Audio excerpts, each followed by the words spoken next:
Hari ni aku nak share dengan korang semua tentang apa yang dah berlaku dalam episod keempat siri Ultraman Blaza. Tapi sebelum tu, bagi sesiapa yang masih lagi belum menonton episod keempat ni, korang boleh tonton kat channel YouTube Ultraman Official by Suburaya. Tapi sebelum tu aku nak minta maaf banyak-banyak sebab aku rasa video aku kali ni adalah video aku yang paling barai sekali sebab aku tak edit apa-apa langsung.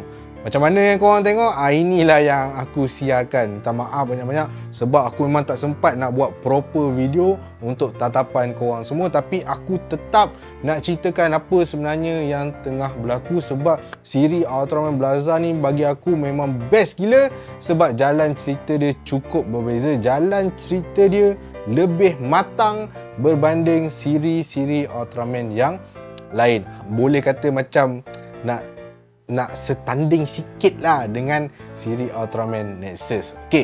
So apa sebenarnya yang dah berlaku dalam episod keempat siri Ultraman Blaza ni?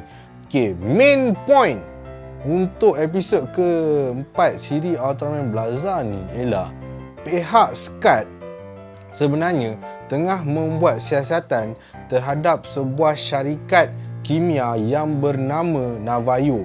Navayo ni dimiliki oleh seorang lelaki yang bernama Hiroshi Sonezaki dan dia ni pula merupakan bekas pekerja Global Guardian Force Jabatan Kimia.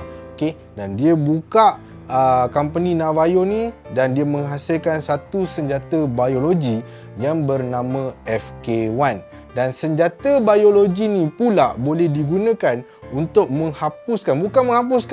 untuk orang kata apa, menghalau seekor raksasa yang bernama Levira. So dalam episod keempat ni ada bagi tahu yang Levira ni dah muncul sejak 3 bulan yang lalu. Kiranya sebelum Ultraman Blaza muncul, Levira ni dah memang ada. Dan Levira ni dia tak dihapuskan, cuma dihalau sahaja menggunakan produk FK1 yang dikeluarkan oleh Navayo tadi. Yang menyebabkan pihak SCAD nak buat siasatan ni sebab timbul keraguan lah. Sebab dia orang nampak macam Navayo ni saja yang memonopoli produk FK1 tu. So timbul keraguan. Adakah si Navayo dan juga Levira ni saling ada kaitan antara satu sama lain yang menyebabkan si Navayo ni dia boleh conquer orang kata apa, pasaran senjata biologi FK1 dan senjata biologi FK1 tu dibeli pula oleh Global Guardian Force.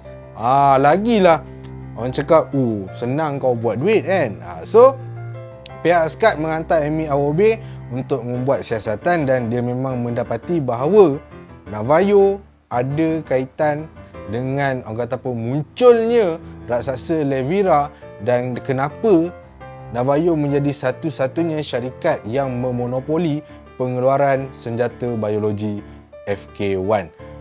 Dan si Sonezaki ni dia buat dia buat senjata biologi FK1 dan dia menghasilkan Levira bukan satu tapi ada banyak dan dia menghasilkan banyak Levira sebab dia nak orang puji dia, bukan duit semata-mata.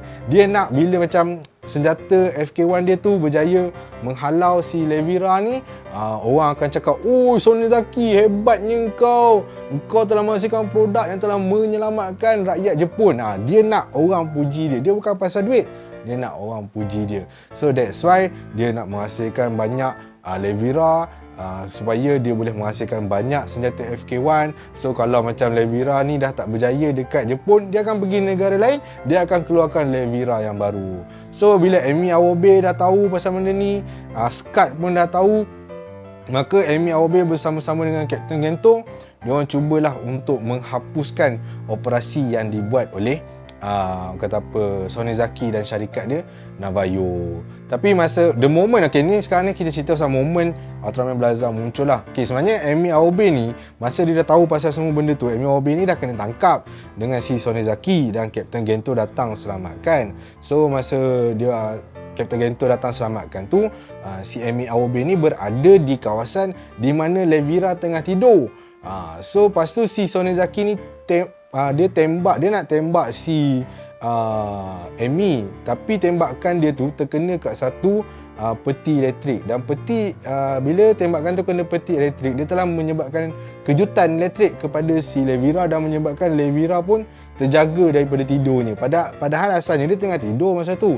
Dah orang kacau dia tengah tidur, mengamuk binatang tu. Dan bila binatang tu mengamuk, Kapten Gento ni kita tahu Blaza Brace akan muncul semasa dalam bahaya yang sangat bahaya lah.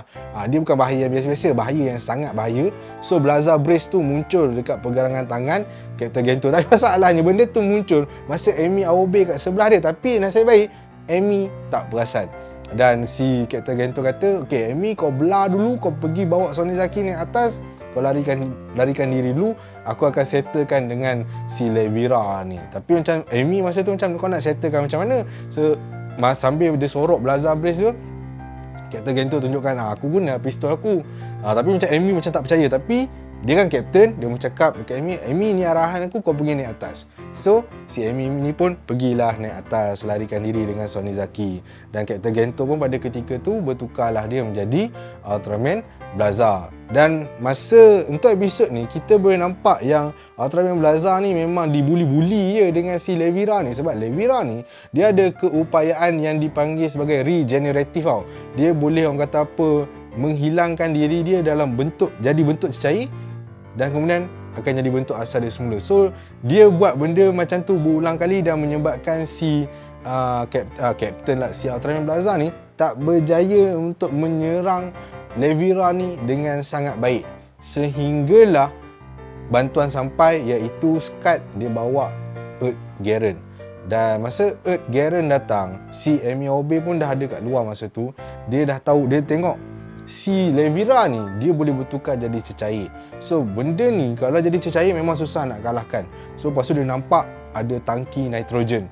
So dia pun bagi arahan kat kawan dia, Yasunobu bukan, Anri Minami dengan timbalan Kapten Teruaki yang tengah bawa Earth Garen tu. Dia bagi tahu kat Anri Minami, okey kau pergi ambil tangki nitrogen tu, lepas tu kau baling dekat si Levira tu. So Earth Garen ambil tangki nitrogen, baling dekat Levira. Dan bila baling kat Levira tu, melekat kat badan Levira, Earth Garen pun tembak tangki tu dan tangki nitrogen tu meletup dan menyebabkan seluruh badan Levira mengeras. Dan pada ketika itulah si Ultraman Blaza pun mengeluarkan spiral barit dia dan macam lembing kan, dan baling dekat si Levira tu dan seterusnya menghancurkan Levira dekat situ. Alright, okay, dan kat siri habislah kat situ dan berjayalah orang kata apa pasukan Scud orang kata apa menghapuskan operasi yang dibuat oleh Navajo tu. Si Sonizaki tu pun telah ditangkap.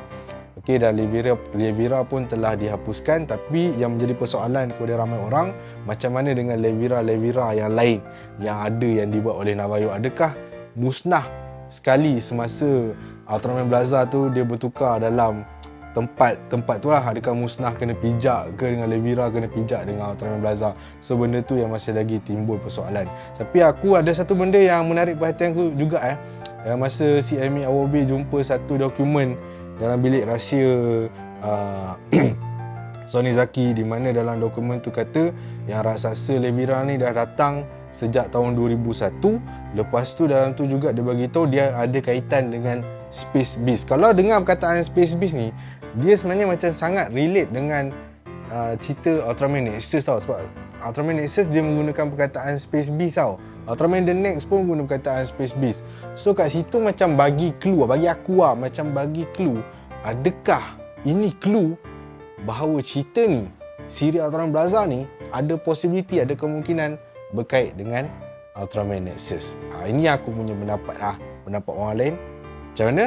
Korang boleh tinggalkan kat ruang komen. So setakat tu saja video aku untuk kali ni. Minta maaf banyak aku tak dapat edit video aku ni dengan baik. Tapi aku nak juga cerita benda ni kat korang semua untuk aku share. Mungkin ada yang tak faham ke, so aku nak share lah apa sebenarnya yang dah berlaku dalam episod keempat ni. So setakat tu saja. Terima kasih kerana menonton sampai habis. Kita jumpa lagi dalam video yang akan datang.